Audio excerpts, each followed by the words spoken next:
What's good, friends list, episode 93 of the Gamecast coming at you. For the first time in the series history, MLB The Show is coming to the Xbox ecosystem, and both gaming and baseball fans alike are hyped. But, in a crazy turn of events, its release has just gotten even bigger, with the game coming to Xbox Game Pass on the day of its release. So, this week, we break down the crazy development with the PlayStation Studios published and Sony San Diego developed title, and how coming to its home team's competition at an extremely low price may send reverberations throughout the industry. What does this mean for the future of licensed IP in gaming with exclusivity deals? Does this have the ability to spark a new trend? And how does this position the narrative of Game Pass that it may not be sustainable from Sony's view after CEO Jim Ryan just stated those very words? Also, EA patents a new dynamic difficulty system. Diablo 2 Resurrected starts its technical alpha this weekend. Apex Legends finally seems to get some Titanfall love, and much, much more coming up on the newest jam-packed episode of the Game Pass Gamecast. Now the fun begins.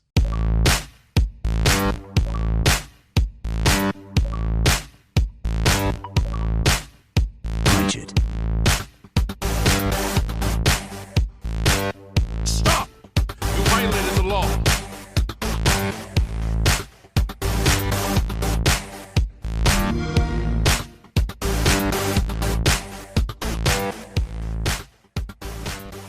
Welcome back to another episode of the Game Pass Gamecast, your weekly go-to podcast for all things Xbox, Xbox Game Pass, and PC gaming, including news, rumors, and conversation around those damn good video games.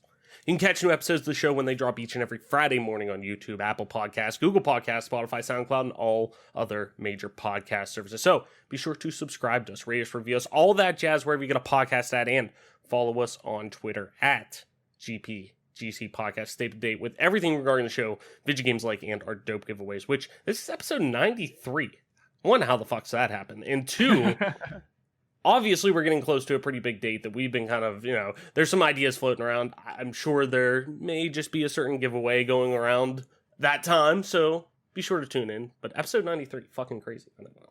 Anyways, as always, I'm your host, Travis White, aka Travlis on most internet platforms. Joining me as always, my partner in crime, Mike P-Pack. Mike, what's good? What's going on? And normally I do ask you, what have you been playing? And I want you to tell me about what you've been playing. But if you could pick one game to go back and play right now, just off the top of your head, like that you have the next 3 or 4 days completely free, and you're able to play one game, like binge one game or something like that, what's that one game that you would go back and play?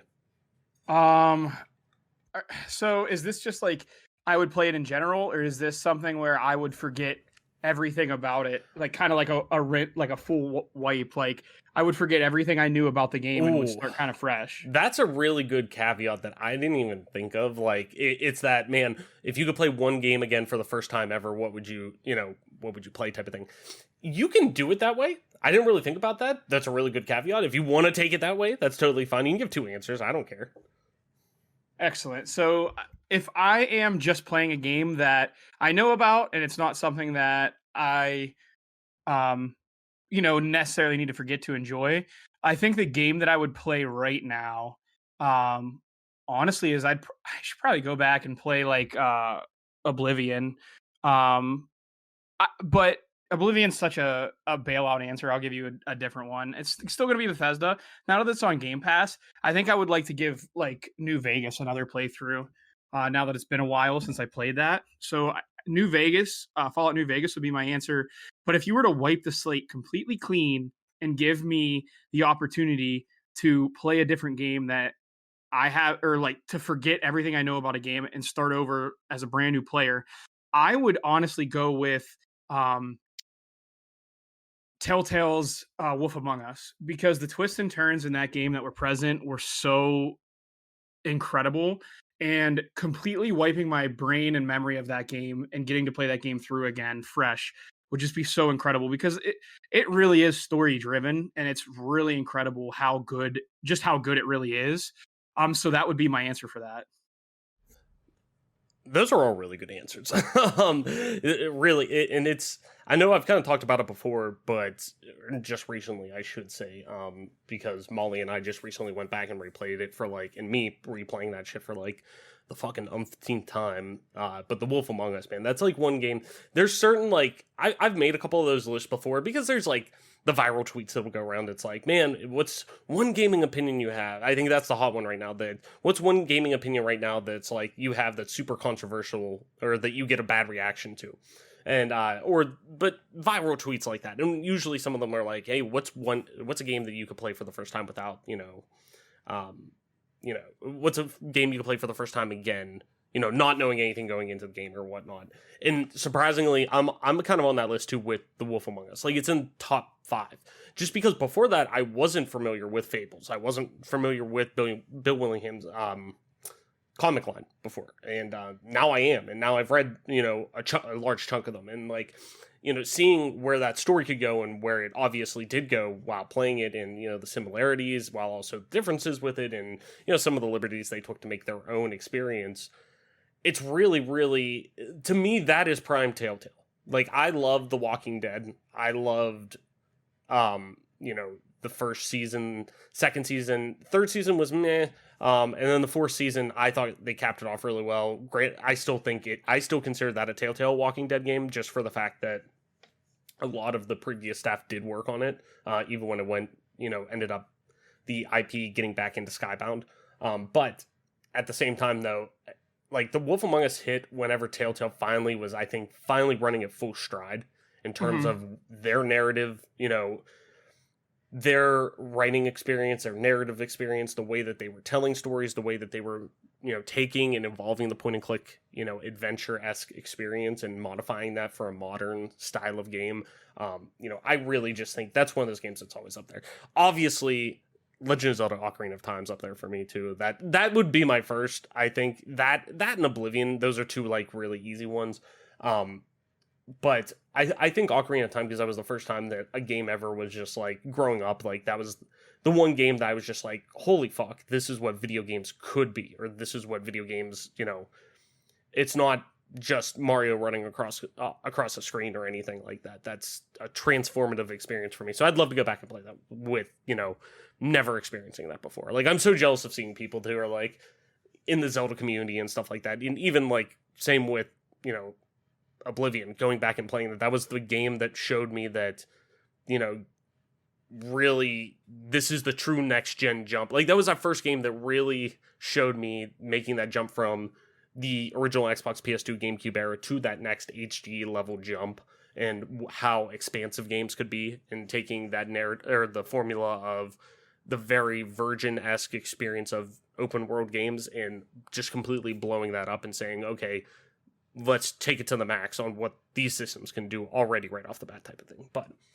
I digress. At the same time, though, yeah, that's Oblivion's always such a toss-up answer, but it's literally one of those games that's an everlasting gobstopper for me personally. But and I know you too. But I played New Vegas actually recently too, and I need to go back. There's a couple of things I want to do in my playthrough that I started with that I want to kind of change around a little bit, because I want to fuck over certain groups while not fucking over certain groups. And I know I've like talked to Adam about it a few times, because he is my default New Vegas expert, considering he has put hundreds and hundreds of hours into that game. So I do want to actually go back to that too. There's too many games to fucking play. But outside of that, Mike, is there anything you've been playing recently outside of the norm? Your normal digestive track of Halo 3, and obviously we've been playing Hunt Showdown as well too. Yeah, for me, the biggest, I guess the game I've been playing the most is, Hunt Showdown. I'm getting back into some Valorant, but I've been doing a lot of like outside sports, which I know is kind of sacrilegious to talk about. I've been actually really like playing golf and things of that nature, just because the weather in Virginia changes differently than back home. So like on April 7th, while I know it's still relatively nice out in PA, I know like in Virginia, like today it was like 75, like I probably have a sunburn. Like it's a little bit different being here than being home. So I've actually already started to get into like hanging out, doing stuff outside. But I mean, there's some games that are on the docket that I really need to get into. Like Interplanetary, Adam recommended it to us, Mhm. and that's a game that I haven't even started yet. So there's stuff that I need to get involved with.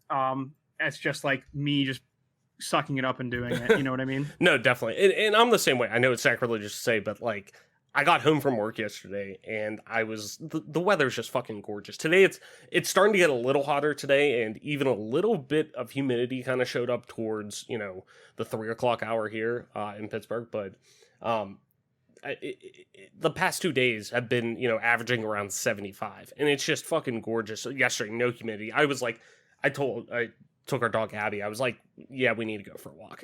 Like at least take a walk through the housing development and stuff like that. And, like at least get out and get that vitamin D, like, cause it's ridiculous how nice it is right now that video games can wait a little bit. Every now and then you got to come outside a little bit. Especially in PA because like Western PA, dude, it is literally not just like a week ago. It was fucking a whiteout during one of the soccer games we were hosting. A whiteout. Yeah. As in snow. And I know that like in PA in particular, like last year, I think it was that in Pennsylvania, in Western PA, we had more rainy days than, Seattle, Washington. Yeah. So when you have that much rain, you have to kind of take your wins where you can get them. And the weather being that nice is certainly one of those times where I think you just need to take advantage of the weather you're getting.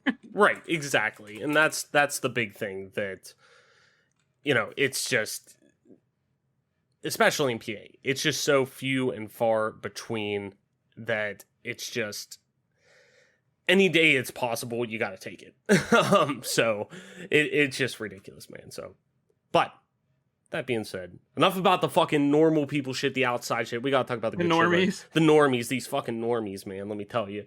Let's talk about nerdy ass video game shit. Mike, let's send the button mash for this week before we head into our big topics. If you're new to the show, Button Mash, we'll run through our quick hit news articles and things like that to catch you up before we dive into the deeper stuff. So, kicking it off with Button Mash. Mike, I'm going to throw you for a curveball here that's different than the show that I'm reading off of, because I totally forgot to add it, but the Diablo 2 Resurrected alpha test date has announced. It's announced. We know it. It's this weekend. So, Diablo 2 Resurrected will receive a single-player technical alpha. We already knew that, on PC starting this weekend. So, if you haven't yet, players can sign up for a chance to be randomly selected to try out the HD remaster for Diablo 2.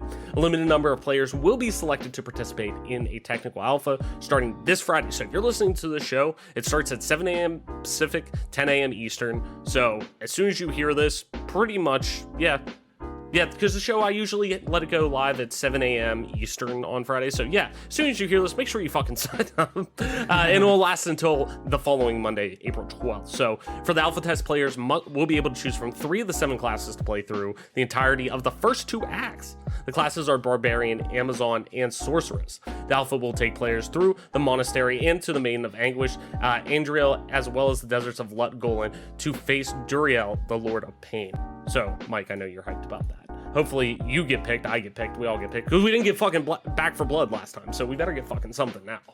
Right. I mean, not to be a jerk, but I've been playing the airing of grievances. I've been playing this game in particular for, so long. It's crazy to think about how long I've actually been playing Diablo. So I would like to get my hands on it. Now this weekend I will be out of town. So even if I get picked, I probably won't be able to take advantage of it, unfortunately, which makes me sad. But things happen. So hopefully I get picked that way. When I do come home, I will be able to take advantage of that. Well, the good thing is, at least in that regard, like if you do get picked, you have until at least Monday. So maybe you'll be able to kind of like speed through it if you do get picked or something like that Monday morning. Yeah, that would be ideal. If possible. Yeah, you can at least, scratch the itch a little bit there, but I digress. So yeah, go ahead and jump in on that if you get picked, but make sure you at least sign up if you're interested.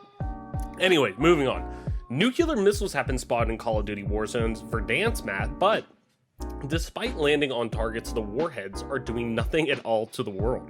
As spotted and captured by Modern Warzone on Twitter, and seen by the writer of the article on IGN, I pulled this from himself, nuclear missiles can be seen soaring across the skies, but When they fall and strike the ground, there's no catastrophic explosion or damage inflicted, at least not yet. Supposedly, these missiles are tied into the rumored Warzone nuke event, which fans believe will occur around April 21st or 22nd, when the current season of Warzone is due to conclude.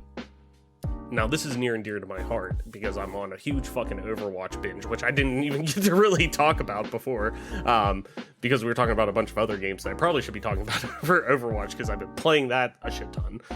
But the Archives event, which I always love, is back. And it has returned, and it's giving players the chance to earn new skins, complete weekly challenges, and more from now until April 27. Archives is an annual event that brings cooperative PvE campaign-like missions into the hero shooter, and this year is no different. It brings back the Overwatch Uprising, Retribution, and Storm Rising missions into rotation, each complete with a set of challenges to complete while playing them. While doing so, players will have the chance to complete new weekly challenges and unlock 5 new legendary skins and 3 new epic skins. And if you are really interested in Overwatch to begin with, and you're wanting to just dive in, take the plunge, and you can get into the game now for like $20 or something like that on PC or really any system at this point, Xbox, whatever.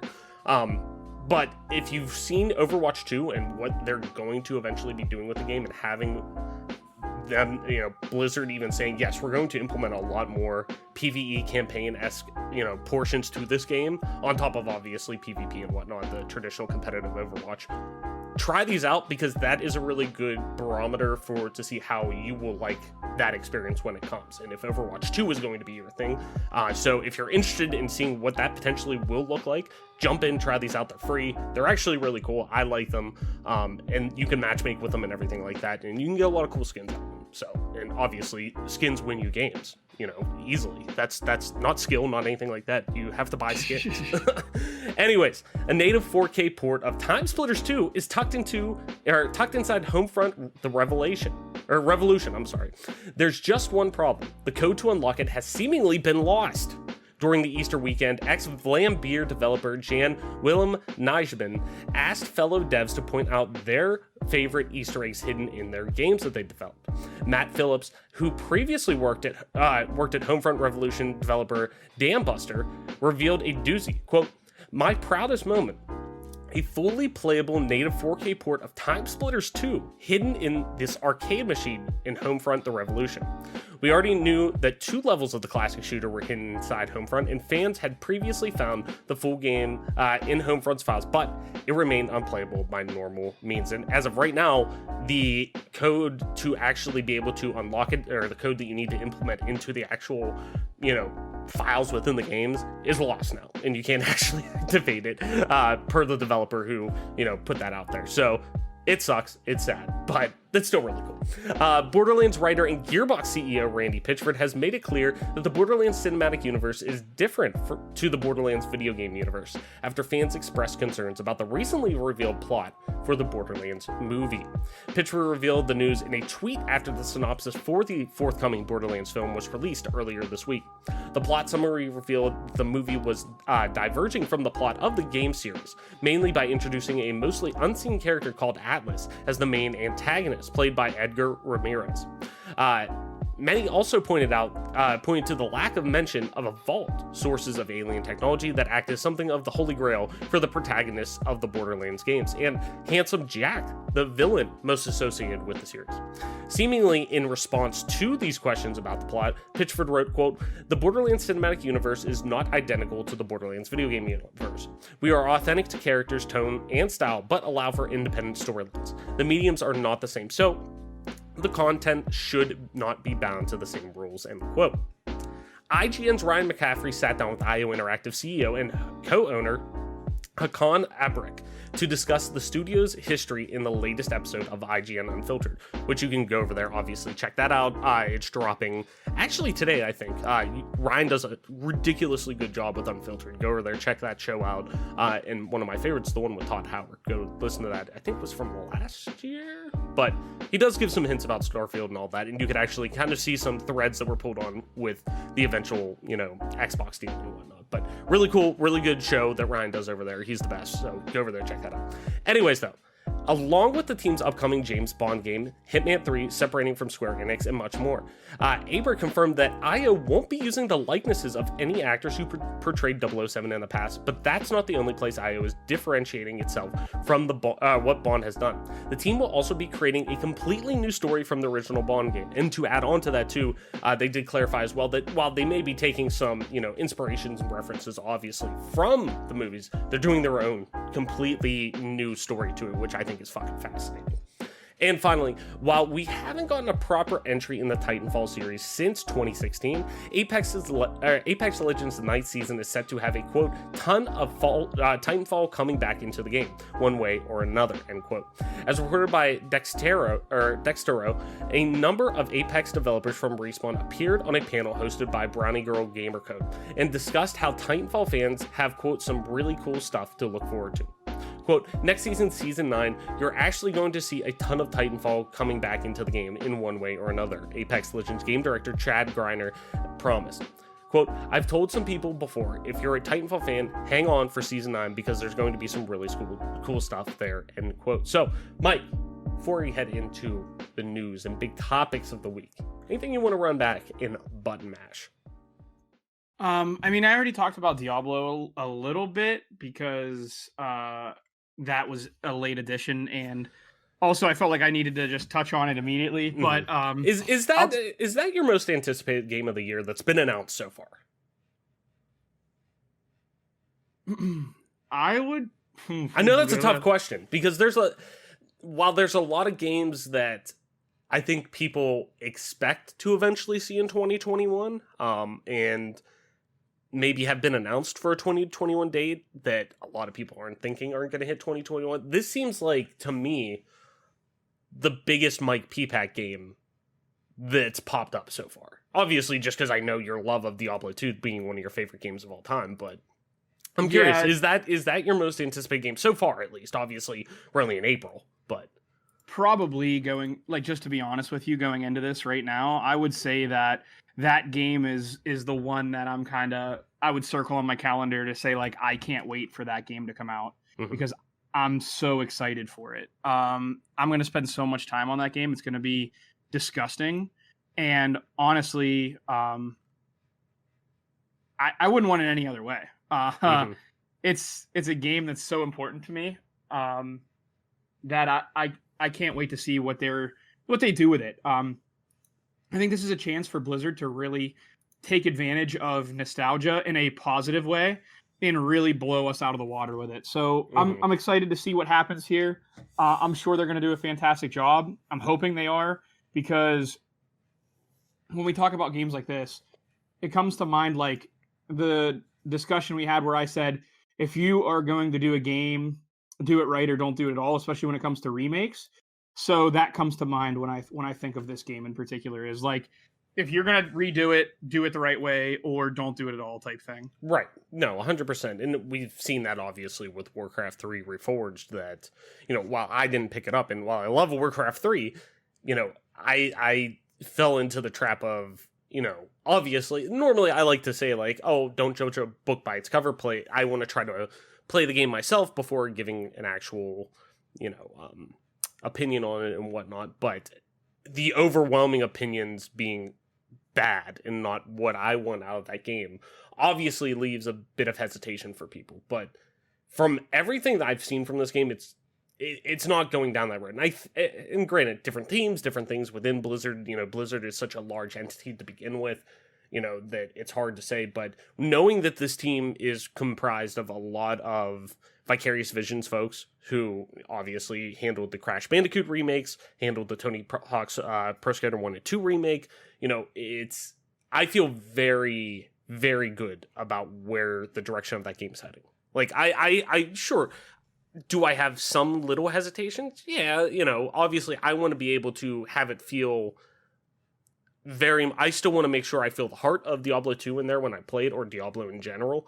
But at the same time, I feel like maybe I'm a little more lenient on those things. I know you, Mike, are a little more of, I don't want to say stickler or anything like that, but like, my views on the quality of a game releasing that, like for Halo, for example, my ideas of what I want out of Halo, you know, obviously we have a Venn diagram where a lot of those ideas overlap, but we have some different opinions on, you know, some things that want to go. So, you know, I feel pretty confident about this game. I really do. We're definitely allowed to have 100%. Oh, I encourage it. and it definitely makes the show more interesting, but this is something that I don't think like we can't really even argue about because it's just so important. But also outside of that,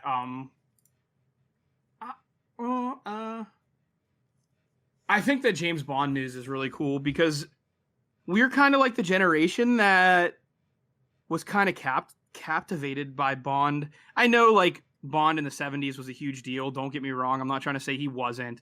But like realistically speaking, we dealt with a pioneer when it comes to GoldenEye 007, the game. We kind of dealt with this game that was an absolute monster, and it kind of bred this. It brought the FPS genre to console earlier than anyone thought it was going to come, because people played Doom and stuff like that on the PC, and it wasn't totally uncommon for, you know, console games to, or FPS games to exist. But as far as consoles concerned, that is something that, you know,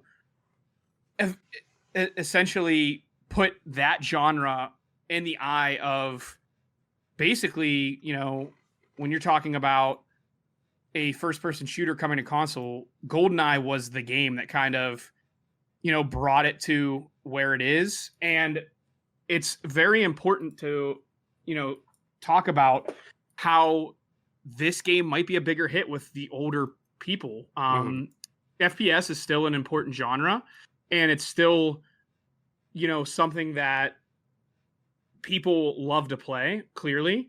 But to me, this game is one that's like, I mean, you're just looking at something that I think with the older people like us, I think it's just going to be a huge success. And I hope it is, because they deserve it. If they're coming out with a completely new story, I can't even imagine what that's going to be.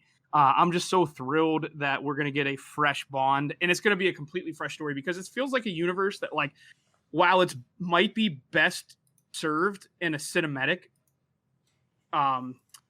type of setting, it does feel really good to, it just feels like it's right for this game or this series to get its own breath of, like, you know, what it's going to be made, because it feels like filmmakers do a really solid job at making Bond games, don't get me wrong, but also it feels like something that straight up game devs are going to have a wonderful time with. You know what I mean? Like, they're really going to be able to knock this one out of the park, in my opinion. Right. No, and I totally agree. I would much rather have a developer to have their, and that must speak a lot about IO, considering how bearish we've seen MGM be with the Bond license recently, and how they've talked about it, and how they, you know, when reports were coming out about this game and whatnot, about how much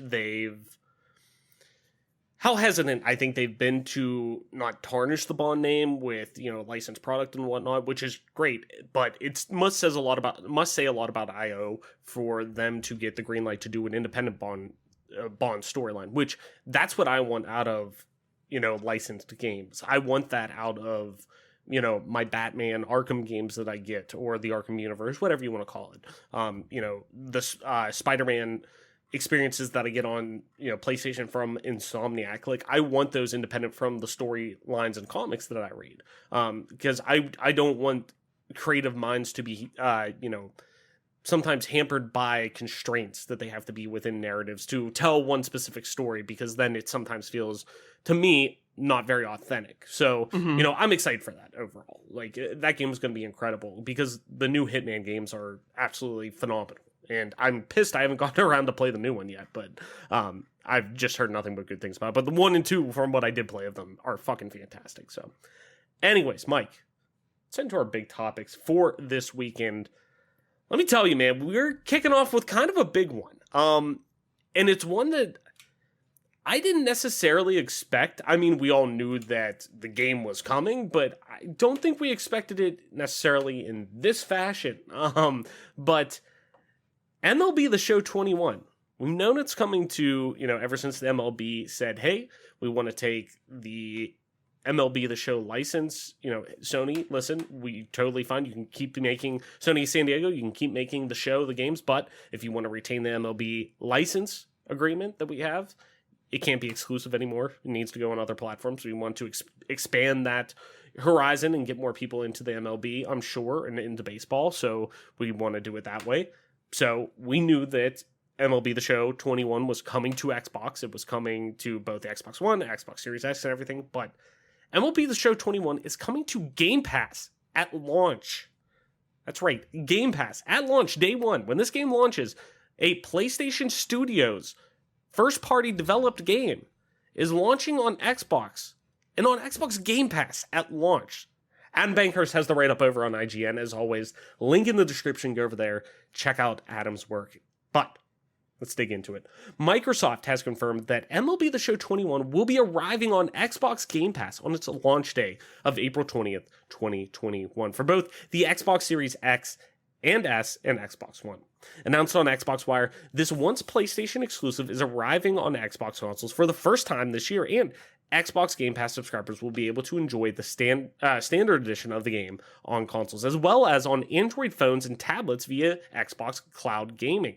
And if you have Xbox Game Pass Ultimate, that is. MLB The Show 21 also features cross-platform play and progression, meaning you'll be able to play across the platform and generation of your choice and play with your friends no matter where they choose to play.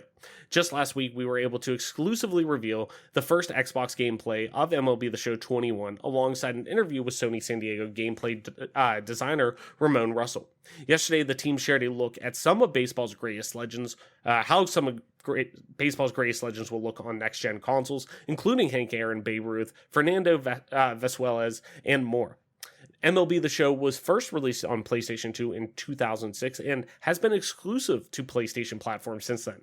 While Xbox fans will be able to enjoy the game this year, there is still hope for Nintendo fans, as the company retweeted the announcement in 2019 that the game was going multi-platform, hinting we may see it in the future on Switch.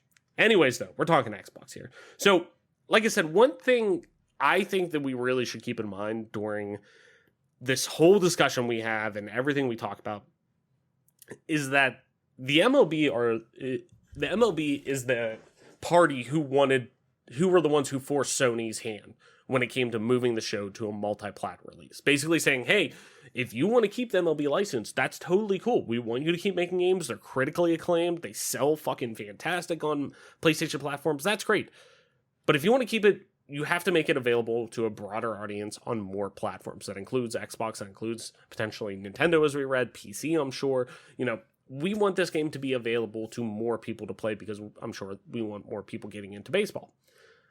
So once again, this is Microsoft, though, flexing their financial muscles, really to show their commitment to software within gaming on their platform. And at the end of the day, in my opinion, it's a win-win for both sides. Microsoft gets to put one of the sports genre's most consistently, critically acclaimed franchises, that was a tongue twister, on their platform, and now a catalyst to drive subscription to Game Pass, just from the sticker shock of that alone, knowing that franchise not only is coming to Xbox, but it's coming to Game Pass day one.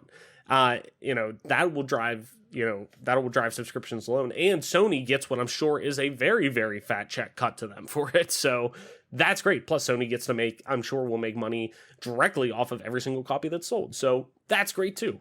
So let's look at it big picture. Mike, how does a move like this, in your eyes, potentially affect and really reverberate throughout the industry, considering we've never really seen a traditionally exclusive title for one platform not only get added to its competitors' catalog in modern gaming, that is. Obviously, a lot of people think about Final Fantasy VII being so intrinsically connected to PlayStation, and, Metal Gear Solid so intrinsically connected to PlayStation, and then those games ended up on everything.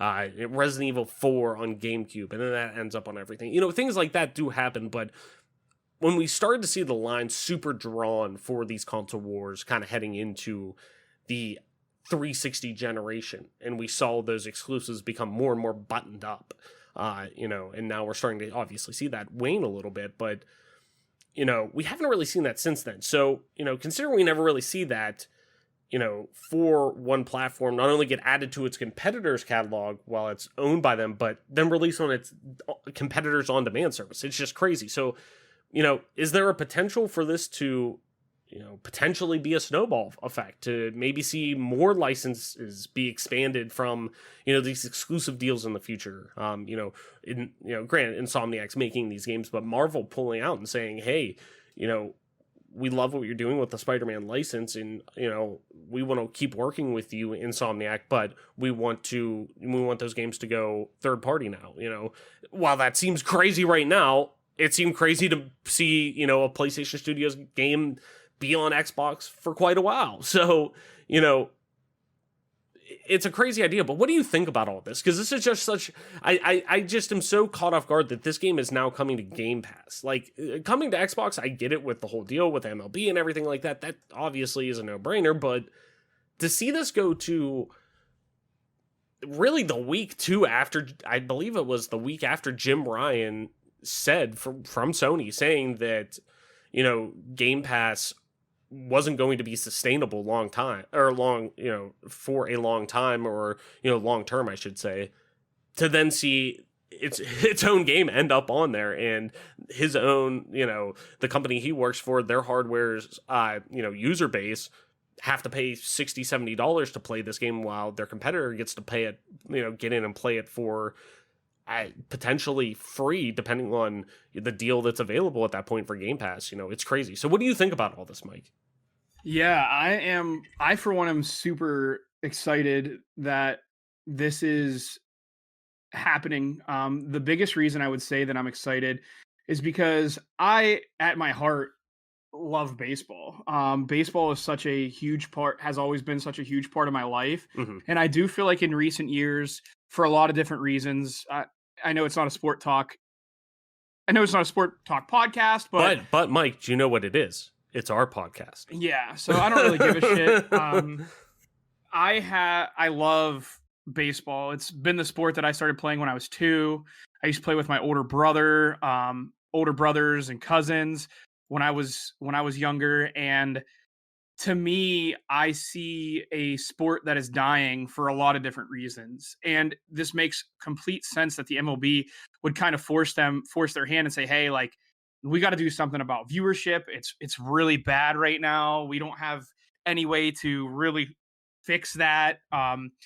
We're going to need you to kind of allow this game to go a little more, widespread. And I think they see a game like, I don't know, I think the NHL sports franchise game does a good amount of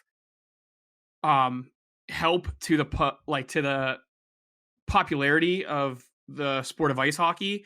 I feel like they see that and they say, like, why shouldn't we be protecting our interests here? Like, we see an opportunity here to really grow the game, and I think we need to take it. And for me, this is an all long drawn out way to say, I think one of the reasons why I've become disenchanted with baseball is, like, I can't enjoy it in a video game way. Like, there's no reason for me to watch the MLB because the professional team that I like, the Pittsburgh Pirates, are such a fucking joke of an organization from top to bottom that there's no reason for me to ever watch baseball. Then you have the whole fact of there's no salary cap. There's so many negatives that come with baseball that it's really hard for me to find a positive. But all of this is to say, like, if I had a game that I could play, then I would probably get back into baseball because I love it. I love baseball games. I love the sport. I love everything about it, but the professional league. And this is a great way to really not only stick it to Sony from Microsoft's point of view, because, like, yeah, at the end of the day, Microsoft is, like, not necessarily competing directly with Sony, but the fact that that was even said, and now, they're starting to get flexed on by Game Pass, it's a really good thing to see, and I'm super excited for Microsoft in the future. But I'm more excited for baseball because this really gets it in front of everyone's eyes, and me being able to play it the day it comes out right on Game Pass is so, awesome in my opinion, because again, there's been a lot of discussion of like, well, baseball's kind of dying. What can we do? Well, I'll tell you what you can do. Get the game, get kids involved by playing the video game more. That's the quickest way to get more people involved, in my opinion. So it's exciting. I'm so excited for the MLB. I'm so excited for Microsoft. I'm so excited for myself because I can't wait to finally play an MLB game, man. It's been forever. They used to have MLB 2K21. It was never really that great. And, the last good baseball game on Xbox that I can think of is MVP Baseball. And I really did love MVP Baseball, but it wasn't that. It was good, but it's been since 2005. Right. So I'm really excited that we're going to get a chance to play a new baseball game. Yeah, man. It's as somebody just like you who's, baseball and hockey were my first two loves, and baseball was the first game I ever played. I'm like you. I've had such a special place in my heart for baseball that, for the longest time. And while I'm somebody who has played on pretty much all platforms, I'm platform agnostic, that I've gotten the chance to play the show, and it's been great, but I don't buy them every year. I don't, I rarely pick up sports games yearly or anything like that. I think the last show that I bought, let me just look, I'm looking at my shelf of games, was, the show 16. So because I wanted to play a baseball game that year, I guess I was just, jonesing to play some baseball.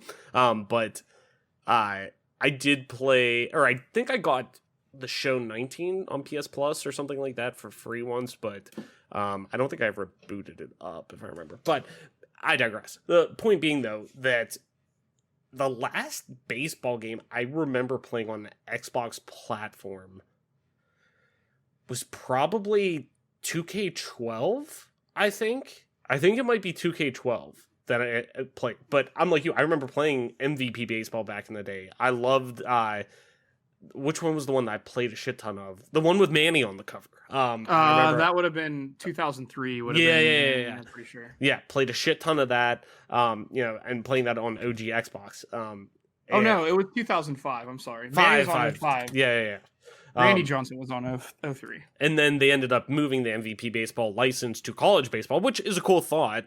Just because the MLB, obviously stuff started shaking up at that point whenever Sony got the license for it to take it exclusive around that time, and MVP Baseball, there was name stake with that, but it's a cool idea taking that to college baseball and whatnot, but just didn't have the staying power that the MLB did with it. So it is nice though to really get a chance to actually sit down and play a baseball game on an Xbox console again, and really in general too.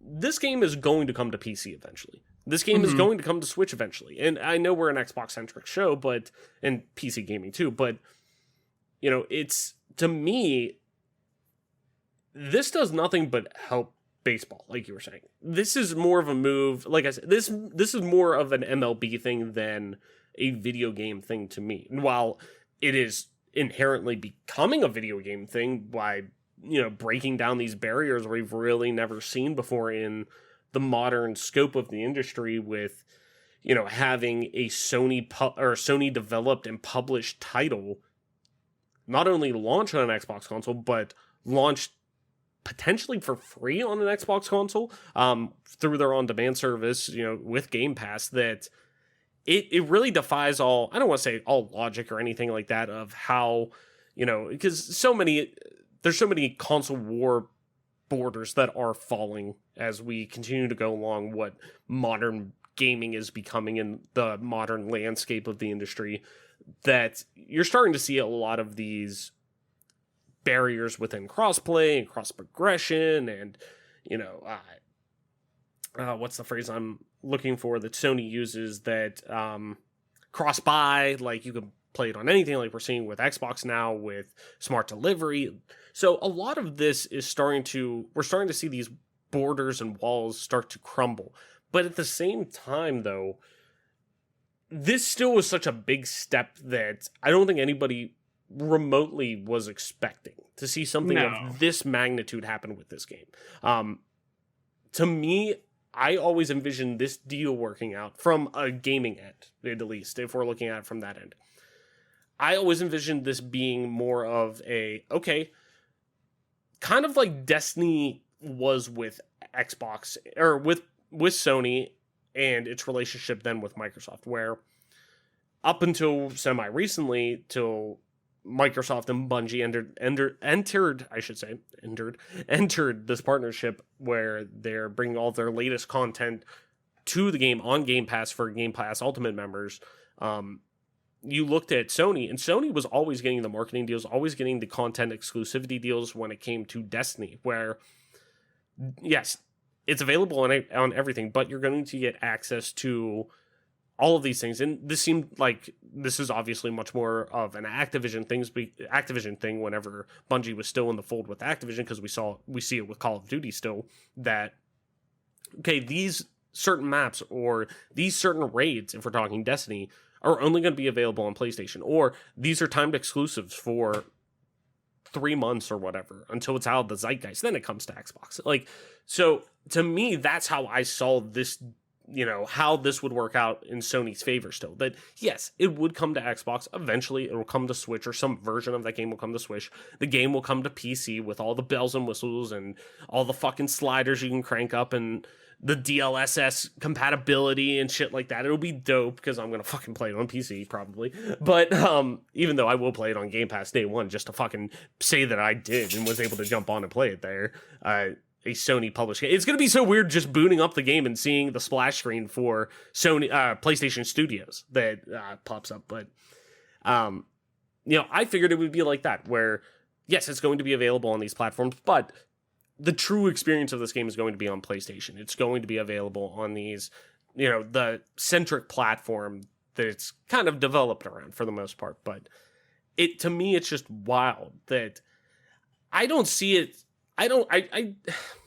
Part of me says, oh, I don't see this really being a, kind of a fuse that's lit now, that we're going to eventually see more and more of this happening with more titles. But at the same time, I fucking didn't see this coming, so I really didn't see, a game that was still, exclusive for so long, obviously get this kind of treatment on its competitor's platform. That, I mean, who the hell knows? Anything's possible. Gaming's, like, we mentioned it before, gaming is like one of these things that really money talks, and anything is possible when it comes to this industry. That never say never to a certain game coming back, or a franchise, I should say, or, developers reinvesting into a game. I mean, I always look at MCC as such a perfect example of this, being a fucking dead game for like 4 years at that point. That 3 years, 4 years, and then being like, and 343 just being like, yeah, we're going to completely overhaul the experience. So it's just wild to think about in general, just with all of this. Like, I just never thought we'd get to this point. So with that being said, though, I know I said, I don't really see this going any other way, but is there a scenario where we see potentially, and it doesn't have to be, I'm not saying, hey, we're going to see Uncharted on here, on a Xbox platform. Hey, we're going to see this and that, but is this the start of potentially seeing, like, the catalyst for potentially seeing, like, where Microsoft has been very vocal of, we want to get we don't care where you play our games, it's that you're playing our games. Do we potentially see a Game Pass app on PlayStation? Do we eventually see a Game Pass app on Nintendo? Or, like, is this the catalyst to say that, hey, something like this works, an experiment like this works, that they could then turn around and say, yeah, let's put MCC on PlayStation via cloud gaming or whatever? Like, is that super, super crazy considering all the stuff we've kind of heard and now seen? I don't think so. I don't think it's too, I think it is like, it does sound a little far-fetched. It's still a little pie in the sky, of course, but yeah, but at the same time, it's like, it does feel like there's a lot of different things that could be possible from this. I am severely concerned for Sony's blowback. I don't know that blowback's going to necessarily be the right answer or the right way to word it. I do see Sony as maybe not necessarily being upset or angry or anything of that nature, but I do see it as I don't think anyone likes being strong-armed into anything is the bottom line. And with Sony getting strong-armed by the MLB, I'm sure they're going to be frustrated. But at the end of the day, you kind of have to look at it as, hey, we still have the exclusive rights. We're still doing great. They might not necessarily like the way that this went down, but it's basically good for everybody involved except for Sony. So it does feel kind of bad for them. But I do see it as a way of potentially making that a possibility where you pay. I would have to think that there would have to be some way Sony would get paid from adding that to their systems, right? There would have to be some kickback to Sony to make that possible. I think in a perfect world, we would see Xbox Game Pass and Sony have a Game Pass and it all be shared and like everyone be able to play everything on everything. But obviously that's not going to happen because you have to make your money somewhere. So long story short, all this to say, I don't see this progressing as far as relations are concerned with Sony and Microsoft getting exclusivity kind of out of the way or kicking the bucket on that. I do think that exclusivity is here to stay for this generation for sure. But again, we're talking about this could be the last generation of consoles anyway. So, you never know what could happen, but I do see it as something of I just don't think it's gonna push anything because you can play hockey, football, and soccer on every gaming console. Like baseball's been the only one that's been held behind that weird wall. Yeah. So I'm excited that they're kind of knocking that down, if you will. Like, or maybe if I may, breaking down those walls. I don't know if anyone's familiar with that term, but shout out to Chris Jericho. For real. Break down those walls. Literally, Sony, break down those walls. Yeah, and I still think overall this is I'm not gonna say it's gonna be a one-off thing type of thing, but I still think this is going to be a few and far in between, type of thing that we will see overall. Clearly this doesn't mean, like I said, Uncharted's coming, Horizon Zero Dawn is coming to Xbox, but I think more and more this does open up at least the conversation to potentially be there for, hey, if we want to put X, Y, and Z Xbox app onto other platforms, it's not that far-fetched of an idea.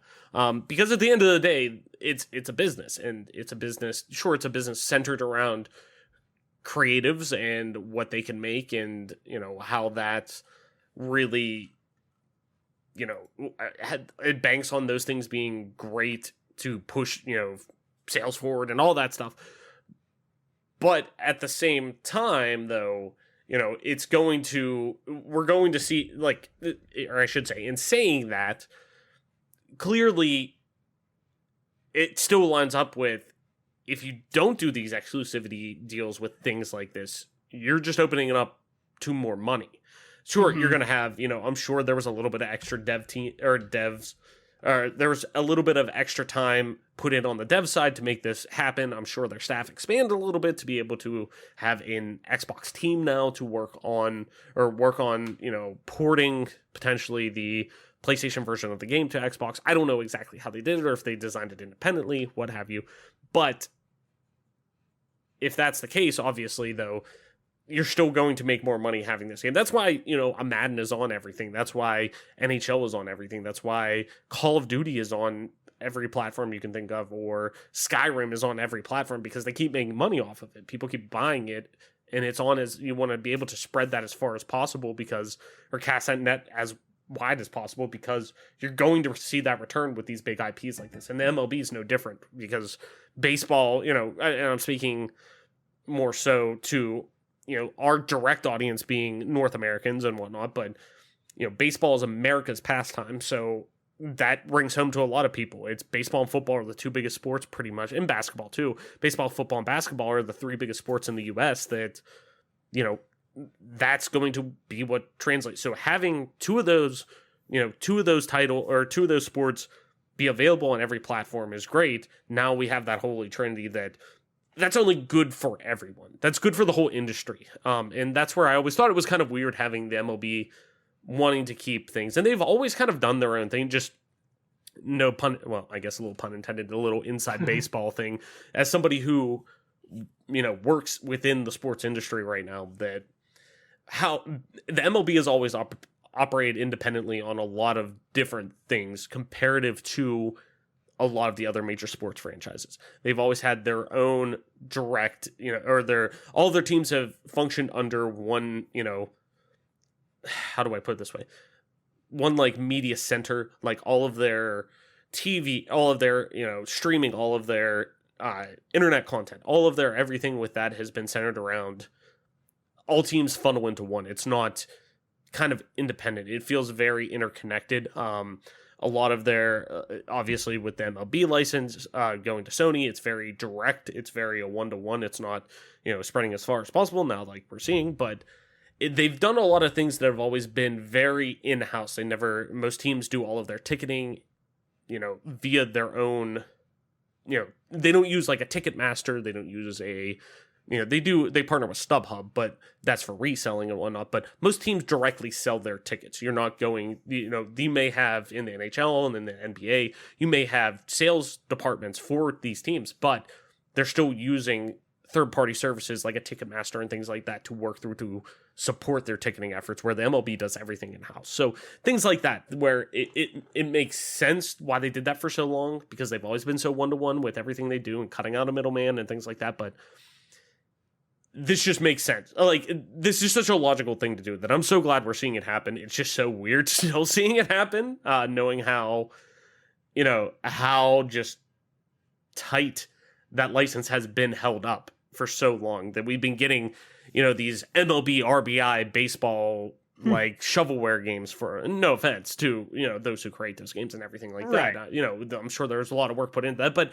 it wasn't that simulation experience that a lot of people were wanting on, their Xbox at home. And now they're going to get that. And now they're going to get a day one on Game Pass, which is absolutely bananas to begin with. So, Mike, let's get into our last news story for this week. And this one was kind of I don't want to say a weird one by any means, but it's interesting. And it really tackles a subject in like accessibility within, and I'm not talking necessarily accessibility from a physical standpoint with, those who do have disabilities or anything like that.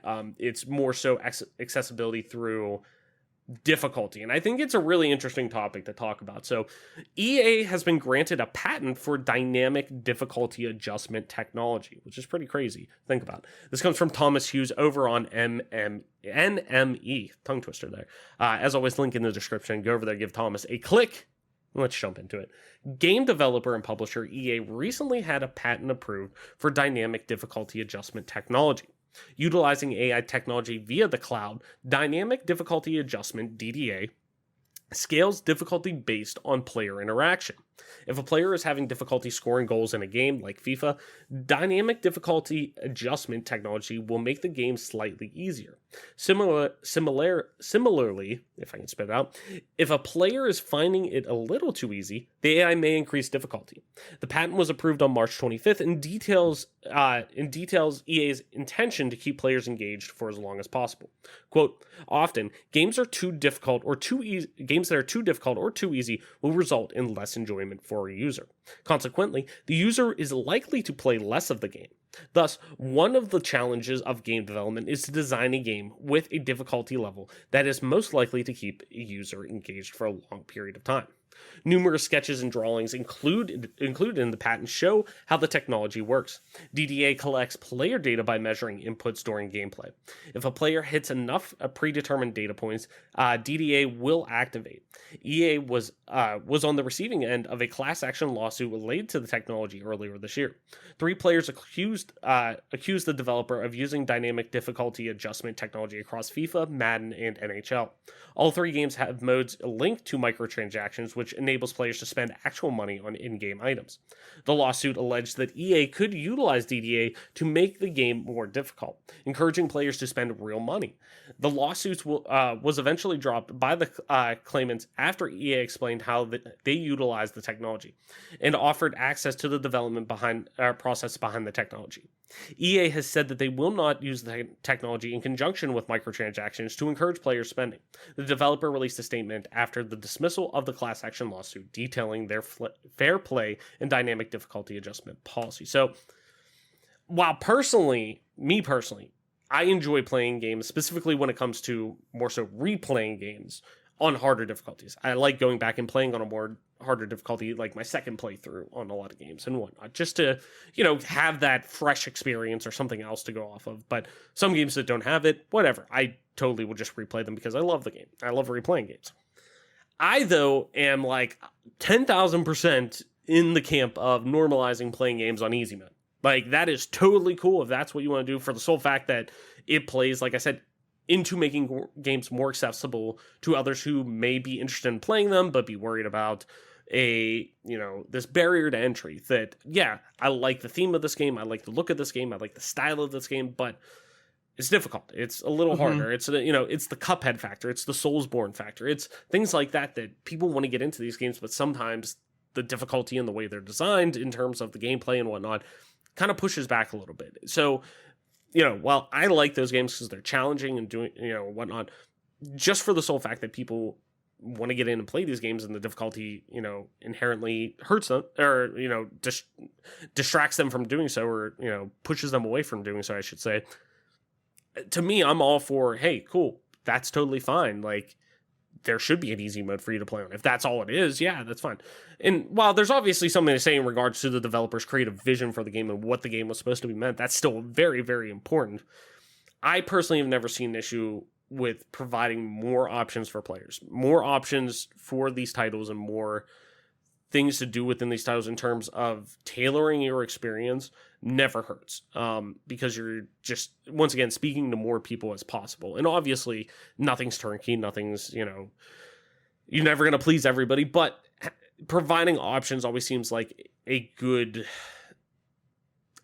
compromise for a lot of those things. But Mike, do you see this dynamic difficulty AI, the AI controlled difficulty scaling, to be the answer to something like that? While on paper, sure, it sounds great way to potentially open the door for having difficulty issues removed from games, or providing more tailored experiences. Like we're saying, if somebody is train rolling a team in NHL 21 or whatever, they could pump that difficulty up to have a more competitive experience for them if they want that. So similarly to, hey, even if they're playing on easy or whatever, normal, and they're getting scored on a lot, not that it's going to make it super easy, but it tailors the game to their level of play. While that sounds all great, kind of like, harkening back to that lawsuit they were talking about, could that potentially hurt the fundamentals of this game that they're not really trying to improve, that they could be potentially affecting, a financial gain out of somebody? And sure, that's, maybe taking a step too far, but, if the connection can be made, there's still a possibility, right? So what do you think of all of this, I guess? I am someone who has been complaining about this, I guess the word you could use for it, mechanic, in their games for a while. And the reason being is it did honestly feel like, especially in NHL, that people would end up getting this crazy rush of goals. Like if I was beating them 3 or 4-0 in multiplayer, it was like all of a sudden my players like couldn't skate, couldn't pass, couldn't shoot. And all his players are like, his snipers are just picking every corner. Like the goalie can't make a save. And it became increasingly frustrating. It's one of the reasons why I don't really play NHL as much anymore, is because like it would happen even in EASHL where like there's just no reason for that to be a thing. At least, and then everyone's like, oh, complaining about ice tilt in all their posts, and they would just be like, that doesn't exist. And it's like, clearly it does. Like, so all of that aside, all of that like maybe misplaced anger aside, because it's probably me just being a little whiny, I guess. I don't know. I think that, look, if you want to play games at your own pace, by all means, it's your experience. Please do what you want to do to make the game enjoyable. I'm not going to stop you. Nobody should stop you. I am also not ready to be the type of person who is going to champion, I don't know how to say it without sounding like a bit of a dick, but I'm not willing to be a person who is going to say, play games at your own pace, at your own speed, just because you can't play it well, they shouldn't dumb down the experience. So this seems to kind of remedy that. But again, this isn't me coming with, I guess I should preface that, or this isn't a preface now. It would be, I should make a comment that while I believe that games are allowed to be difficult, and I don't really give a shit if you cry about it because that's the way it is, I also am the type of person who, I'm saying that strictly probably on certain games. I don't think I should have to play Ninja Gaiden and it be on easy mode because everyone cries that it's hard. Or Soulsborne games. Of course, that's my caveat with this comment, is I can understand, The Wolf Among Us shouldn't be the hardest game ever. You shouldn't be able to beat episode 1 if you can. I don't believe in that. But I believe that if a game developer wants to make the game hard as shit, and no one's saying they can't, I'm saying, I don't think they should be on the hook to make it more accessible. I don't think they should get hate for making it less accessible as far as difficulty is concerned. If that's their vision, if that's the way they want it, then don't support their product. But I don't want to see people submarining them because of it. You know what I mean? So it's kind of like this tight, weird line where on one end, I want games to be difficult. I want them to be hard because I enjoy that experience. At the same token, I was glad whenever Ninja Gaiden Black came out for Xbox when I was younger, because Ninja Gaiden didn't have a difficulty meter and you would just get your ass kicked over and over again. Ninja Gaiden Black had a mechanic put in it that if you died so many times, it would finally say, all right, look, do you want to play on Ninja Dog difficulty, which was a little bit easier. And literally, it still taught you the mechanics, but it was almost like a confidence building difficulty. It was really weird to explain because I played through to a certain point on normal when I was younger, and then I kept dying, and then it asked me if I wanted to do Ninja Dog. I was like, okay, I'll play through on Ninja Dog. Played through on Ninja Dog, pretty much breezed right through it. And then when I went to normal, all those mechanics were already in my brain, and I beat normal relatively easy compared to someone who couldn't get through it before. So those games have those type of things built into them for a reason. So for FIFA, for NHL, if your dad wants to pick up the controller and play, and just to see what you're doing, just to see what these games are like, he shouldn't have to deal with an onslaught of skill or whatever from the computer opponent. So to me, it's like a catch-22. I guess it depends on the game, but I am really thrilled that they finally admitted that that's a thing they're working on. They're getting it taken care of. It's going to be in their games, because at the end of the day, it's something that I kind of have suspected and known has been going on for a little while. So it's nice for them to just finally come clean about it and say they're working on it, and they've been using it here and there. And I'm excited to see where this goes, because a game that comes to mind that would be perfect for this, and I might be speaking out of my ass or out of pocket, because I'm someone who admittedly hasn't played Kingdom Hearts, but a game that comes to mind is Kingdom Hearts. Sounds like it would be terrific for this. There's harder difficulty, and if you are excelling at it, then perhaps they're going to make it a little bit harder for you.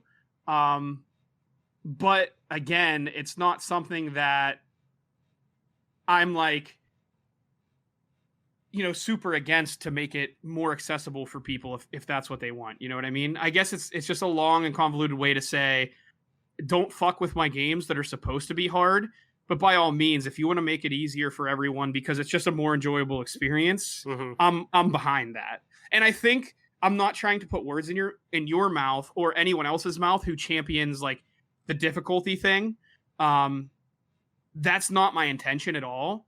My intention is solely to like kind of give you kind of my point of view as to why I'm kind of against adaptive difficulty. Mm-hmm. But again, everything comes with a caveat in life, and that's one of them for me. Is like, I'm not someone who's like going to be absolutely irate if the difficulty changes for people who want it to. Mm-hmm. I guess that's where I'm trying to go No, with no, this. But yeah. No, but go ahead. No. I conclude. I rest my the defense, or I guess in this case, I would be for this discussion and the way you brought the topic up. Yeah, I would actually be the prosecution. So the prosecution rests. I'm willing to say, I'm good with it the way it is, and hopefully people enjoy the games they want to enjoy them, because I don't want to be the person that's going to stop people from having fun with their games. Well, I may just be a simple bird law lawyer, but no, I totally agree. There's nothing wrong with, if you ask me, there is absolutely nothing wrong with wanting games to challenge you, to push you, because innately games are meant to be just that. They're meant to be experiences that are supposed to be engaging, and if what you find is engaging is a challenge, there's nothing wrong with that from the basis of that. Now, at the same time, my worry is the latter part of, I guess, the thesis that I brought up, or however you want to say, or whatever you want to kind of the talking point I brought up, but where I kind of said,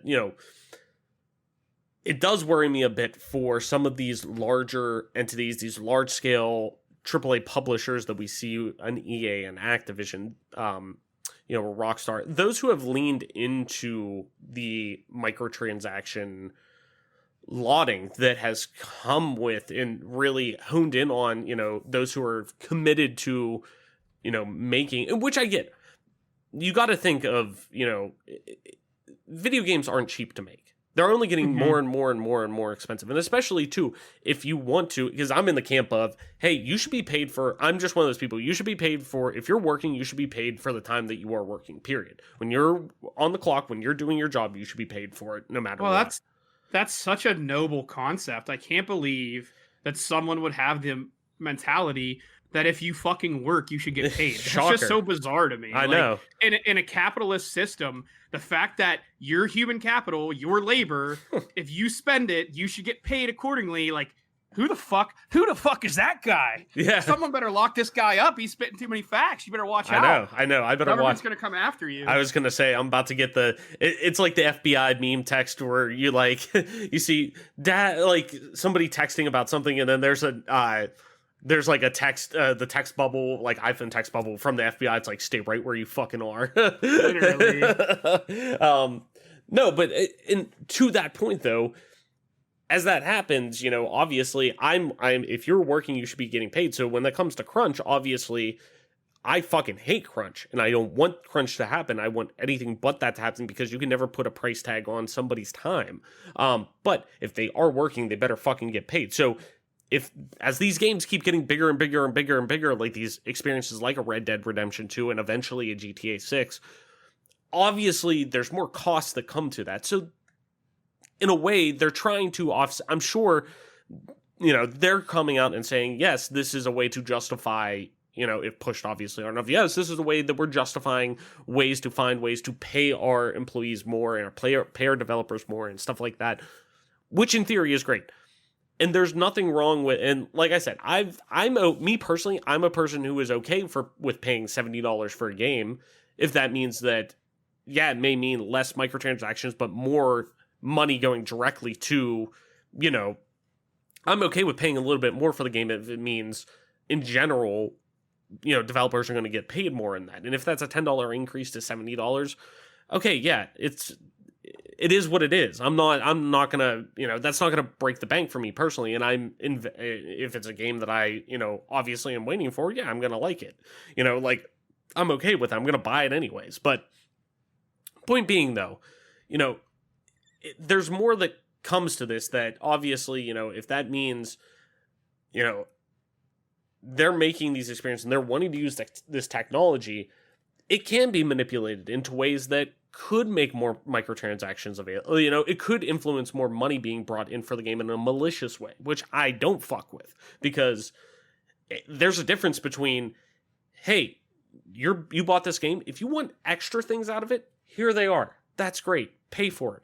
I will, if I'm getting, especially if it's a fucking free-to-play game or something like that. If I'm playing Warzone, or if I'm playing, you know, Fortnite or Destiny or something like that, like, and I got 20 hours out of this game so far, fuck yeah, I'll throw $20 at it and like get a season pass or get a, you know, a couple skins or something like that, like to put money back into the game, because I'm getting all this experience out of it. I'll gladly throw money into it. You know, I'm that type of person who's like, yeah, I'm getting a lot out of this game. I'll gladly throw, you know, $10 to $20 every 6 months into this game or whatever. That's fine. That's totally cool. If it's a game I'm playing a lot. Like, the archive started up in Overwatch yesterday. I bought 10 loot boxes just because, like, there were some cool skins that I wanted out of there. And, like, yeah, I've been playing Overwatch for how many years now? I've gotten my run out of Overwatch now that, like, I don't mind giving them, you know, $10 here and there for stuff. Like, I'm cool with that. But when it comes down to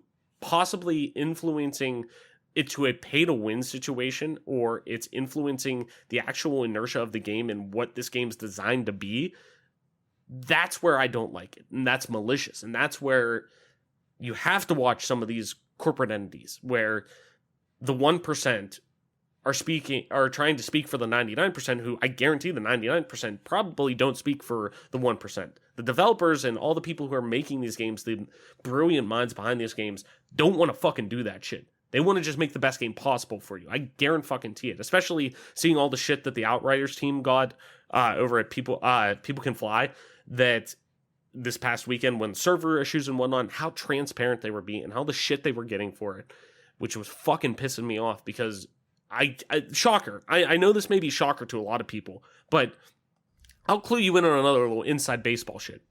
Developers don't want to launch stuff broken.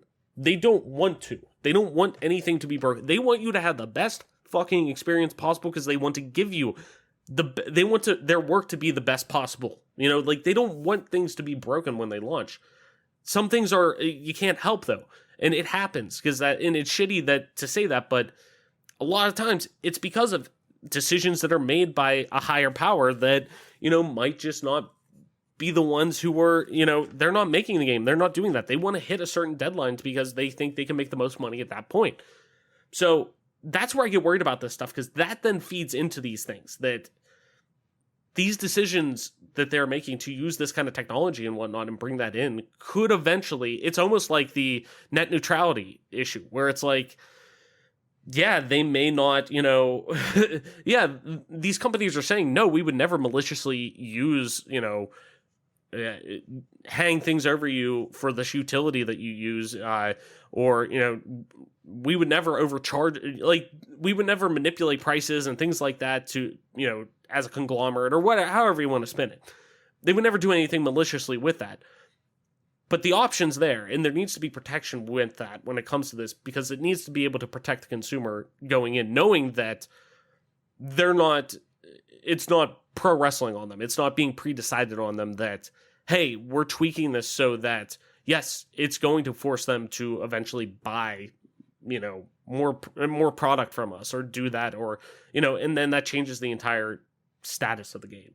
So it's such a cool piece of technology to see evolve, hopefully over time. And like I said, at the basis, it opens more doors for people to get into gaming, especially when it comes to some of these games that potentially could be, you know, have scared people away in the past of trying to get into them. But, you know, hopefully that means that this is used in the right way, and more people are, hey, I don't have to worry about necessarily getting shit stomped in something and worrying about being scared away and not playing it again, wasting $60. No, if you want to get into this game, this could be good technology to help get it in there. It's all about how it's implemented. And that's what worries me, just with some of these bigger entities who are known more for focusing on microtransactions in a more malicious manner, which I kind of am a little bit hesitant about. But fingers crossed that it all ends up good and we don't have to worry about that. Mike, send a party chat for this week before we wrap up the episode. Party chat if you're new to the show. is where we propose one question at the end of each week that we want to discuss with you. Could be as simple as what's your favorite story beat in a game, what you've been playing during the shitty pandemic, or it could be a little more in depth as to, like why the negative stigma around gaming still exists and all these stupid things like that, which are horrible. And fuck people who think that way. Just my editorializing, I guess. There. And after answering those questions ourselves, we kick it over to you to tweet your responses to the questions over on our Twitter at GPGC Podcast, and we'll read some of them the following week. Last week's question: do you ever think we'll see esports truly rival that of professional or large-scale sports, specifically in the US? And Nick C wrote in saying, not for some time, but it is inevitable. Just like, I see what he did there. Like, endgame Thanos. I like that. So, this week's question, Mike: what is one feature you expected to see at the launch of the Xbox Series X or S, I guess I should say, that we didn't see, and in turn are hoping to see potentially in the future? Let me give me one quick second here. I'll just give mine right. I'll give mine right now. Just because it's something that I think is so prevalent right now in the zeitgeist of conversations and everything regarding Xbox and whatnot, and something I completely figured we would see right at the launch of either the Xbox or the PlayStation, or Xbox Series X or the PlayStation 5. And that's Discord integration into these consoles. Specifically, obviously, we're talking Xbox now. But obviously, Microsoft buys Discord. That is probably a given that we will eventually see that. But I honestly figured that would be at launch for either one of these systems. Like, I figured in the past console generation, really since, relatively early in the past console generation, Discord has become a very, centerpiece around gaming. That, to me, I was like, that's such a central piece of technology that so many gamers use. That's just a no-brainer. It's almost like how Twitch integration was pretty much there from the get-go on these systems when they launched. That, hey, yeah, you could stream right from your console pretty much from the get-go when these systems launch, for the most part. That I figured that would be the next natural step for these consoles, to get integrated communication within them across a universal platform like Discord. But Mike, what are you thinking? So what I'm looking up in specific is something that I talked about a long time ago when we were talking about the Xbox Series X before it even released. Mm-hmm.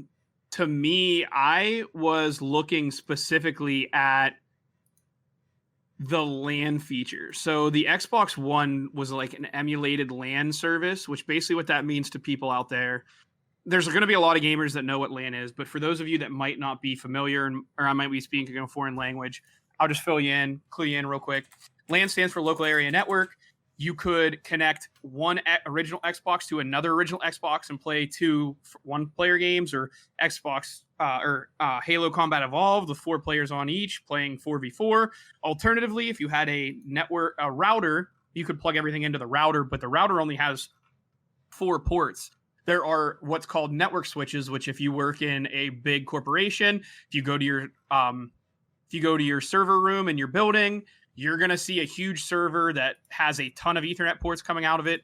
A big server like that specifically acts like a network switch. And what a network switch does is it might not emit Wi-Fi, and it will connect to the internet if you hook a live internet cord from a modem or a router directly into it.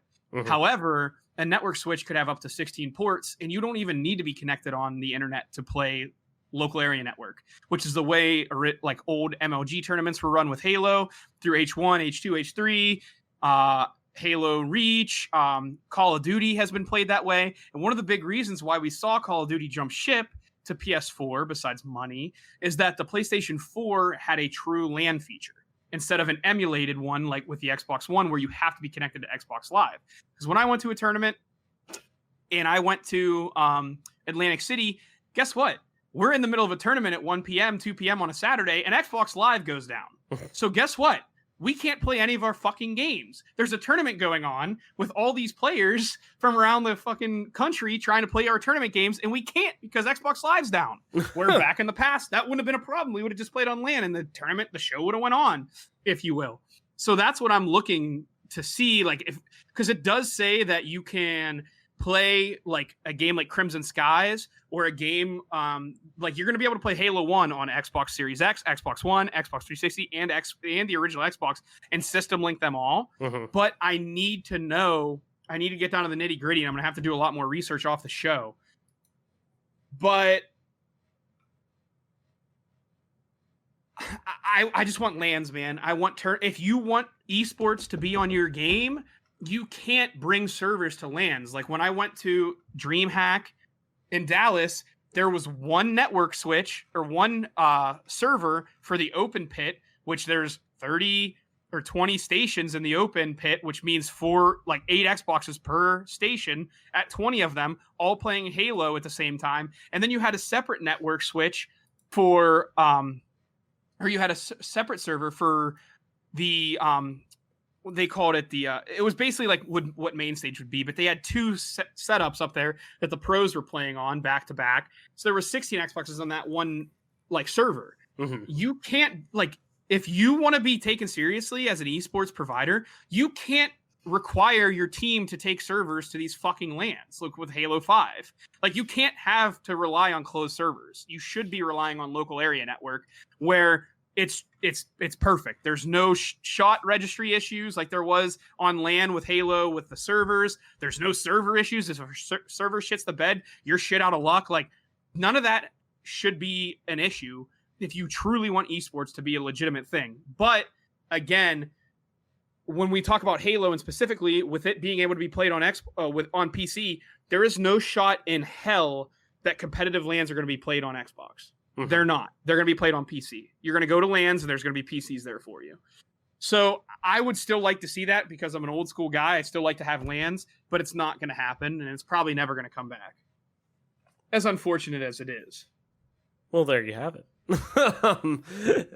Well, there you go. So the more you know. The more you know. The more you know.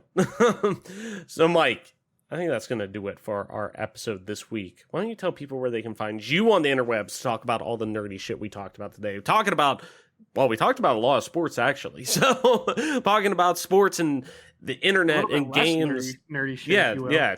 Actually, no, that's all fucking nerdy shit. We're the fucking alpha dogs. The nerds are winning right now, Mike. Literally. Yeah, and I'm talking to you. If you're driving your car right now, what I want you to do, I don't want you to stop on the freeway right now. I want you to pull over onto the side of the ramp or something like that. And I want you to search, are the nerds winning right now? Because guess what? You're going to get a yes, because we are. I'm telling you. All right? But I digress. Mike, tell people where they can find you on the interwebs. Talk about all the cool stuff we talked about today. You can find me on Twitter at TOYSXLDIER. That's Toy Soldier, and the second O is an X, or you can find me on Twitch at MP_Toy Soldier. Nice. And as always, I'm your host, Travis White, aka Travelus on most internet platforms, including at Travelus_ on Twitter. That's TRAVLESS_. You could also find me streaming time to time on twitch.tv/Travelus_, same as Twitter. And if you want to play some video games with me, you can do so over on Xbox Live at just regular old Travelus. That's TRAVLESS. And this Barry? Now, that's a name I haven't heard in quite some time. Anyways, ladies and gentlemen, this has been your newest episode of the Game Pass Gamecast, episode 93. Getting up there. Your weekly go-to podcast for all things Xbox Game Pass, and PC gaming, including news, rumors, and conversation around them damn good video games. You can catch new episodes of the show when they drop each and every Friday morning on YouTube, Apple Podcasts, Google Podcasts, Spotify, SoundCloud, and all other major podcast services. So be sure to subscribe to us, rate us, review us, all that jazz wherever you get a podcast at, and follow us on Twitter at GPGC Podcast. Stay up to date with everything regarding the show, video games like, and our dope giveaways. And that being said, Mike, that's going to be it for our episode this week. Thank you everyone so much for listening, sharing, and being a part of our growing community. Game on, wash your hands, listen to the doctors, Black Lives Matter, and we will see you next week.